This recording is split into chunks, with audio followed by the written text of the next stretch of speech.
were saying that the milk would be separated, the cream from the skim milk, and you drink the skim milk, but if it's soured, why, you just feed it to the hogs. Everything that was wasted in the line of food was, if you didn't have a dog or things to feed it to, it went to the hogs. And nearly, as I said, nearly every family had one or two hogs or more. I used to raise a few extra to help pay for the fattening of the one that we used for the home. But the cream was never thrown away because you saved that, and when it's sour it went to butter. Yeah, that's right. Did you ever make your own cheese? No. That's one thing we never developed. Mother used to make what they call cottage cheese and put caraway seeds in it, which I never liked the taste of caraway, so I never liked the homemade cottage cheese. They made quite a lot of it. There wasn't anything much to waste. Cottage cheese was made from the whole milk, wasn't it? Yeah. The whole milk, then, when it's soured, it would go to cottage cheese. Yeah, it was curdle, and they would use they'd run the whey off, and they use the stuff that remained for cottage cheese. Was that difficult to do at all, or? No. Just did it itself, didn't it? That's no trick. Just after it left sour for a while, it'd go to cottage cheese. That's right. So, molded sometimes into kind of bricks and put away in the cellar where we kept the stuff. Shape it into bricks, and then cottage cheese would keep quite a while that way, I guess. Yes, it would. So, you never had too much butter, so you were able to use Did you ever have too much butter? Oh, we had plenty. Sometimes we'd sell a few pounds. See, there are always people who didn't have cows, and we could sell the extra produce to other people. That would aid the family budget a little. Back during the Depression, we sold milk all during that time, and that's about the only cash money that Grandma had, was that little she got for milk that people came and got. When you say Grandma, you mean your mother? I mean your grandmother. Okay. Really? So,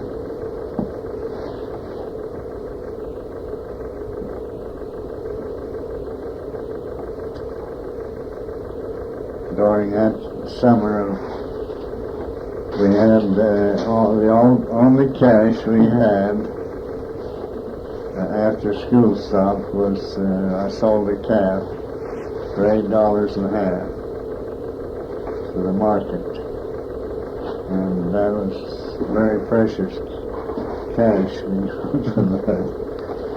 yeah.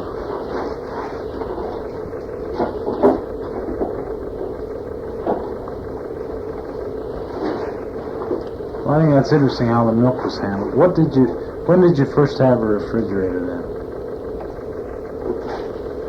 Well, I was trying to surmise about what time we would buy. The first refrigerator we bought from George Squire on the installment plan.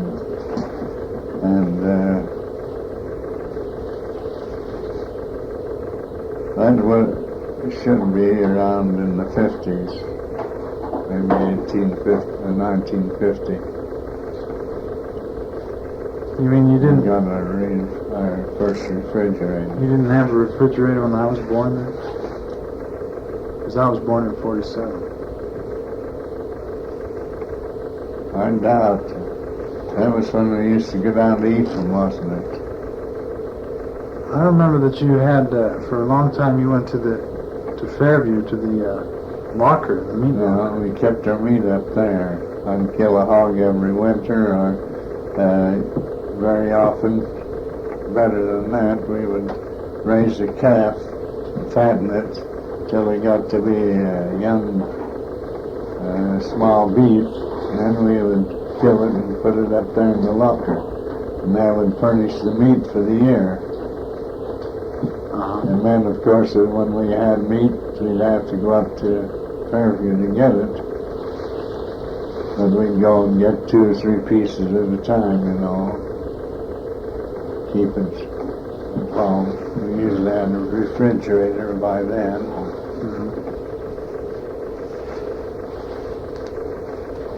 Did you ever have an ice box type? No. Not that I ever remember of. Well, you had to drink your milk warm then a lot of times. Or did the cellar keep it pretty cool? The cellar would keep it down to quite a cool temperature, I think. I think I remember that when I was born, you were still using a coal stove. Yes, I think so.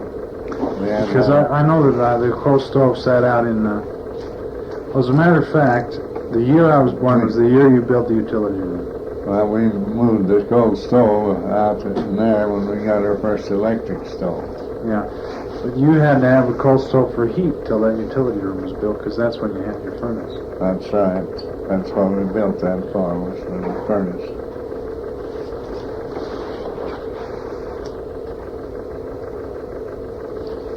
I think that answers all those.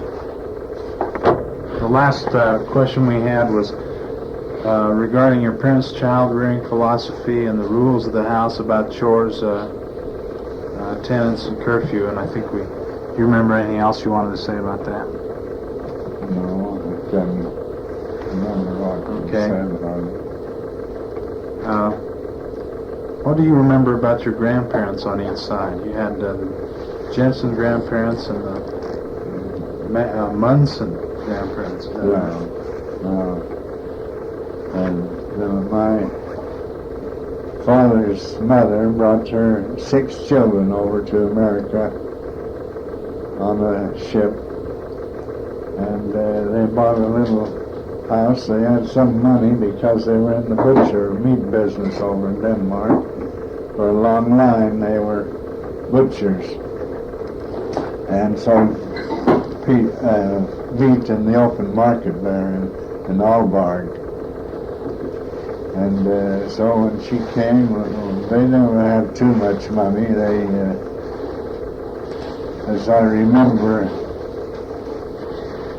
they had some difficulty in raising money for all the family to come over here to America. And they were located, supposed to go to Nephi. And it's been a wonder to people who have investigated the history why they landed in Mount Pleasant when they were scheduled to go to Nephi. Now, my guess is this, that Father's family was pretty much here ahead of his mother. When I say my father's family, I mean the family into which he was born, Simon Christian Jensen, and they were related to the Sundergaards. And Grandma Jensen was a Sundergaard. And they had a large family, brothers and sisters that came over here. There's still some down Mount Pleasant. Jean Syndergaard lives there. She's about in her 90s now, I guess. About the oldest person in Mount Pleasant. And I think that's possibly the reason that they didn't go to Nephi and went to Mount Pleasant instead. Because they had the Syndergaards there who were related That's right. Now, to your... So Grandma Jensen was the head of that little family and brought them over on the ship. And they were all raised there in Mount Pleasant and all married except the youngest son.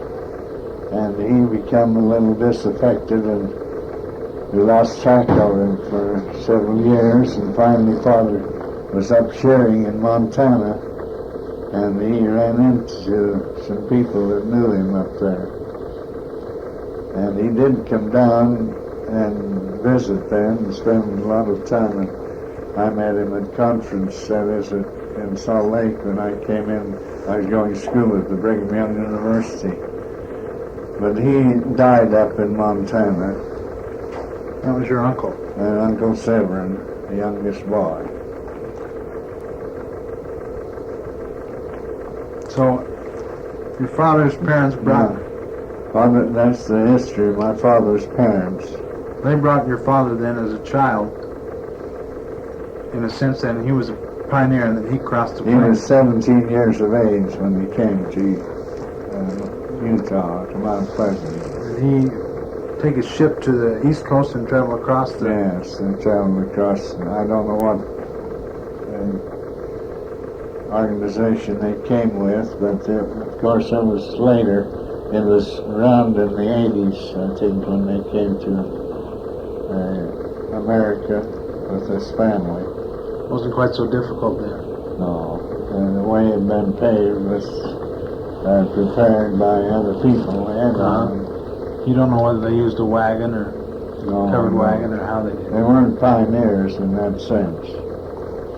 But on the other hand, my mother's parents were pioneers. Do you suppose that your father's parents took a train? Or had there been a train by then? Well, the train came in '69. That's when the Golden Spike was driven, and that meant that the railroad was joined into the Pacific Ocean. And, so they could have come by train in the 80s. You see, my grandfather, Munson, came 10 years before. In '59, they came and settled in Mount Pleasant. They were sent down there by Brigham Young. This little colony were instructed to go there and settle this little town. They had already been a company that had tried to settle there on Pleasant Creek, where Mount Pleasant now is, and they didn't succeed in their operations, and they gave it up. But later, of course, these people came down with a larger company, and they built the town of Mount Pleasant on Pleasant Creek.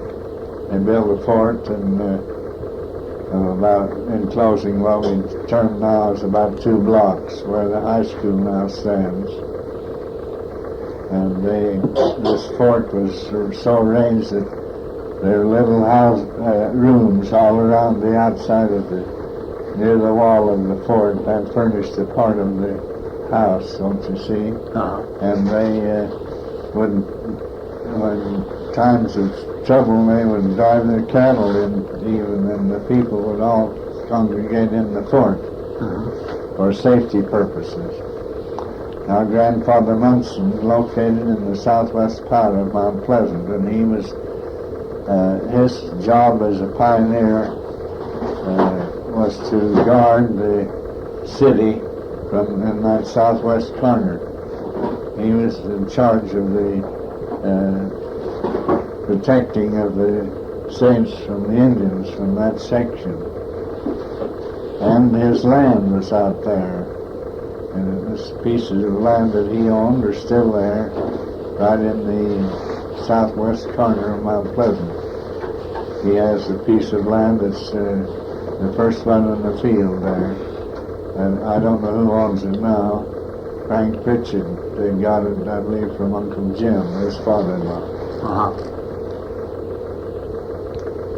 And down the lane there, Father had a piece of land that his mother owned, a 20 acre. And we used to get down at daylight and pile hay in the summertime. Go and get in the wagon and hitch up the horses and go down and pile hay. As I say, we always had hay in the barn and grain in the granary. That hay, piling hay, that's hard work, isn't it? Yes, that could be if there's enough of it. And we used to pitch all the hay, you see. When I first bought that little farm out southwest of Mount Pleasant, in the south field, I used to put up 2 big stacks of hay during the summer. one for the first crop and one for the second crop. And in the winter, I'd either feed it to sheep or I would sell it what I had over, you know.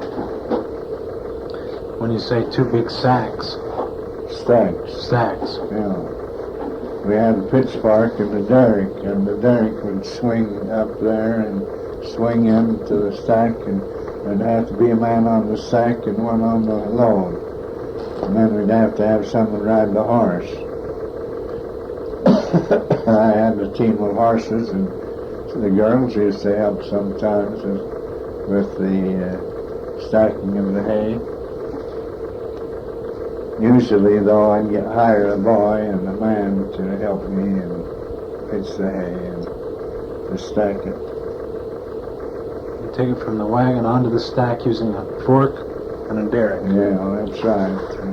The wagon, the hay rack, you've seen hay racks, and they were built with a basket on top, and just about the right size for a fork to fit down on them, and you take about 3 of those along the top of the hay rack, and that would take that, and then put that down twice, and that would just about empty a load of hay with these big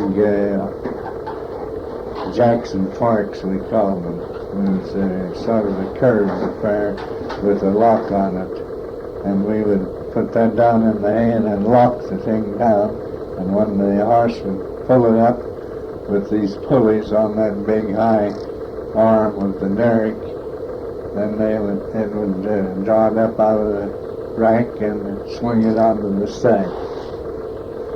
When I put my hay in the barn, they had a track the fork ran along on. I don't know whether you remember that or not, but it used to run in there and stack the hay up there as high as we could hit in a hole up above the cross pieces. And that made stacking hay a lot easier to use a hay fork, see, in the horse.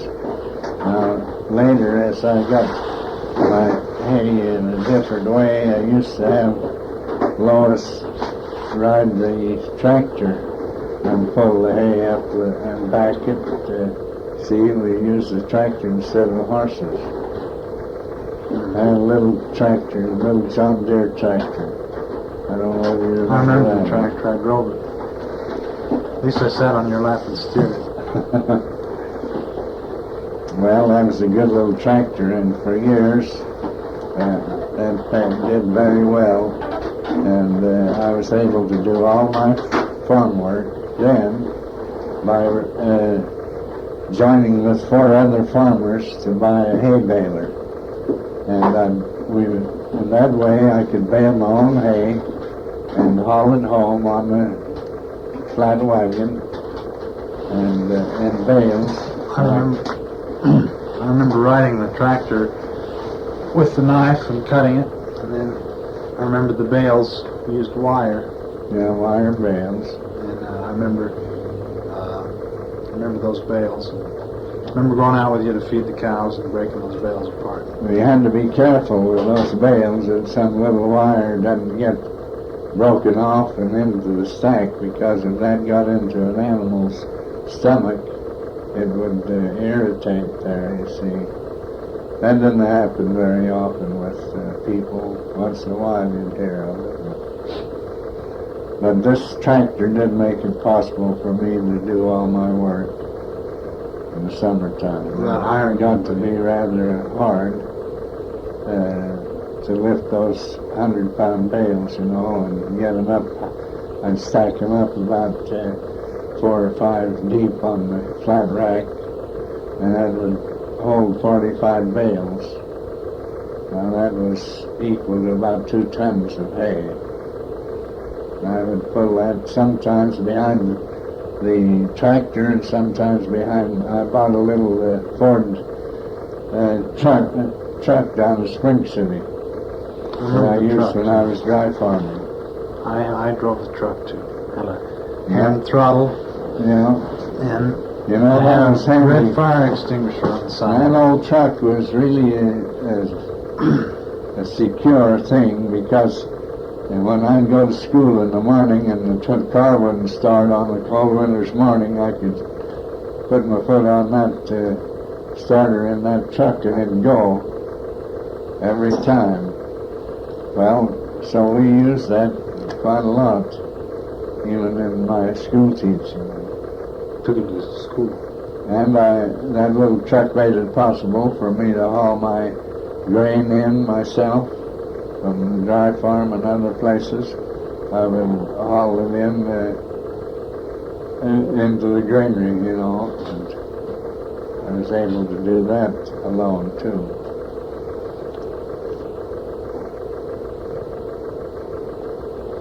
Well, I don't know whether you got enough on Grandpa and Grandma Munson, but I used to like to go and live with them. In fact, I did when I was about 10 years old. I think that's the first I read the Book of Mormon, when I stayed with them. And they had some bound volumes of what they call the Juvenile Instructor, which always had these faith-promoting stories in it. And I would get 50 cents a week.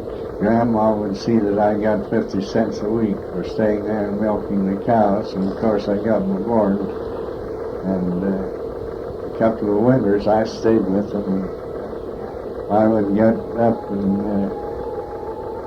they had a hard time leaving off coffee, these Danish people, because they had been brought up on it. And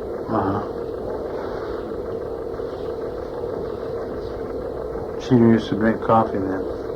yes, they used to drink coffee until finally they got, toward the end of their days, they got drinking Posen.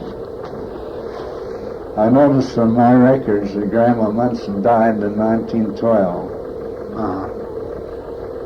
That was when I was about 15 years old. That's when you moved, about when you moved into her home. That isn't when I stayed with them. I stayed with them when I was 10 years old in the 6th grade. I was thinking when the family moved, was that to the Munson home or was that to the Jensen home? When they moved to the little cottage there that... Oh no, that was, you see, 9 years on my birthday, added to my birthday would put it in 1903. So you moved to that... We moved out on Main Street in 1903. They still had those light poles up and down Main Street, right in the middle, with the gas light on them, that I told you about. Yeah. And there was a dirt road up Main Street at that time. In fact, that dirt road, that cement road was built while I was still in high school. Well, whose home was that again that you moved to in 1903? Grandma... That was Grandma Jensen. Your Grandma Jensen's. Yeah. So the Munsons came over in 1859. Did they have a hardship on their trip that you ever heard about? Or? They lost their baby, first baby, the oldest son,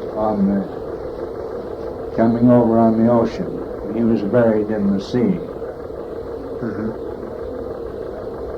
So they did have that difficulty coming over. How old was that baby? Oh, I think he was 3 or 4 years old. I have it on my records. So they came over in '59, and they were also from Scandinavia. They were from Denmark. All of my ancestors came from Denmark. So my roots are all there. And that was true of my wife, too. I know that. I'm English and Danish, but my children will be 4 nationalities. Or 4 nationalities.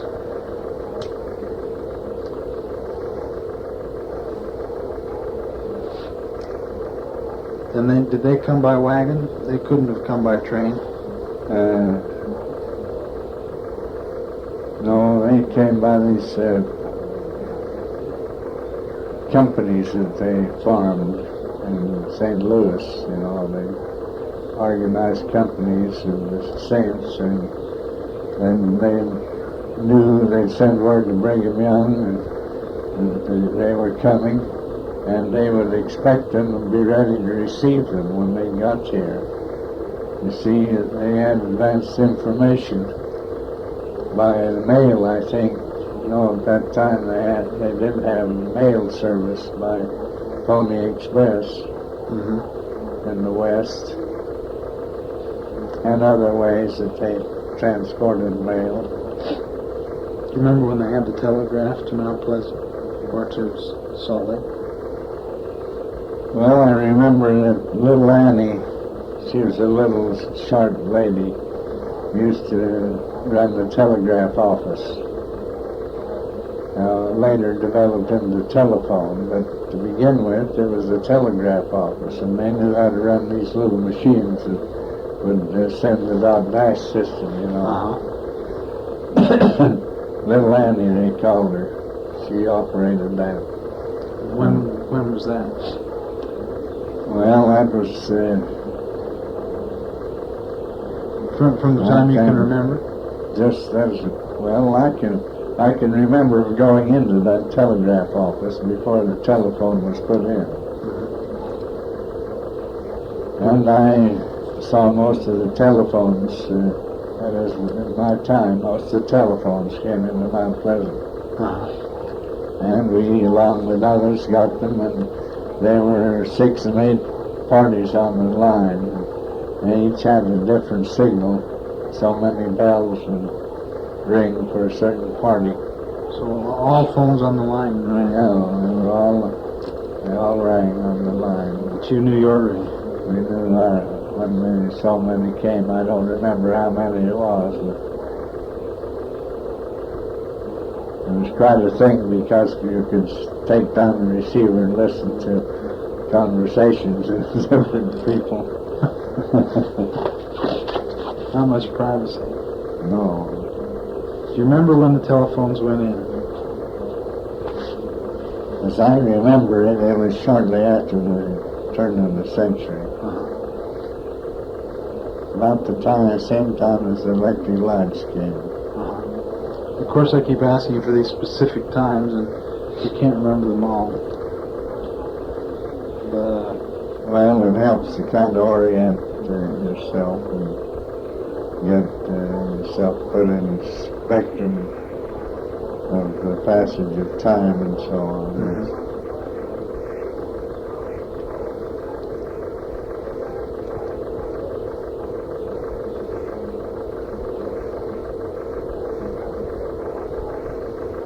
I always considered that I was pretty close to being a pioneer because I was two generations removed. You see, my mother was born in Mount Pleasant, and my father, of course, was born in Denmark. Well, your father was a pioneer. You were really the one generation removed, in that sense. Yeah. So the Munsons had their children other than the one they lost, after they arrived in. Yeah, they had their children here. That tells you that grandfather and grandmother were young people when they came. In fact, what do you consider a 30-year-old to be? Now, Grandpa was 30 years old when he and his wife left Denmark and came here to America. That's all Do you remember what the occupations of your grandparents were? I think you told me that. My Jensen side were butchers. Yeah. The Munsons were farmers. Were the Jensen side, were they butchers?